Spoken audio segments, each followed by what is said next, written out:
High traders, ఎప్పుడైతే మన stock market temporary falling జరుగుతుంటుందో సోషల్ మీడియాలో కొత్త కొత్త జ్యోతిష్కులు ఆస్ట్రాలజర్స్ మీకు పరిచయం అవుతూ ఉంటారు.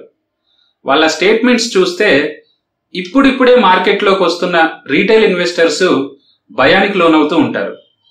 మార్కెట్లో ఇన్వెస్ట్మెంట్స్ మీద జాగ్రత్త చెప్పడం అనేది మంచిదే, కానీ మరుసటి రోజు జరిగే ఆన్లైన్ ట్రాన్సాక్షన్స్ మొత్తం వీళ్ళకే తెలిసినట్లు మాట్లాడుతూ ఉంటారు.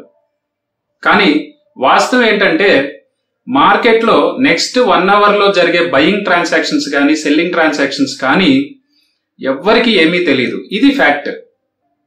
మీరు ఒక్కసారి మార్కెట్ హిస్టరీ చూస్తే కరోనా టైం నుండి ఇప్పటి వరకు Nifty index 1000 to 1500 points correction అయిన తర్వాత కూడా విత్ ఇన్ 1 month లోనే స్ట్రాంగ్ రీబౌండ్ అయ్యి కొత్త హైట్స్ ని క్రియేట్ చేస్తూ ఉంటుంది.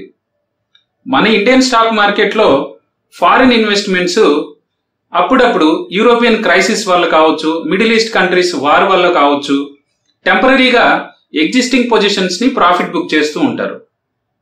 కానీ మన ఇండియన్ స్టాక్ మార్కెట్లో అసలైన బలం మన డొమెస్టిక్ ఇన్వెస్ట్మెంట్స్, మ్యూచువల్ ఫండ్స్ కానీ ఫైనాన్షియల్ ఇన్స్టిట్యూషన్స్ కానీ.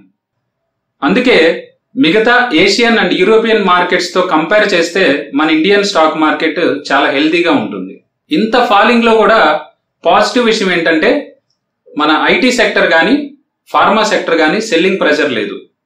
ఇక బ్యాంకింగ్ సెక్టర్ ఒక్కటే సెల్లింగ్ ప్రెషర్ ఆగిపోతే నిఫ్టీ డెఫినెట్ గా మళ్ళీ రీబౌండ్ అయ్యే ఛాన్సెస్ ఎక్కువ ఉన్నాయి. So don't worry retail investors.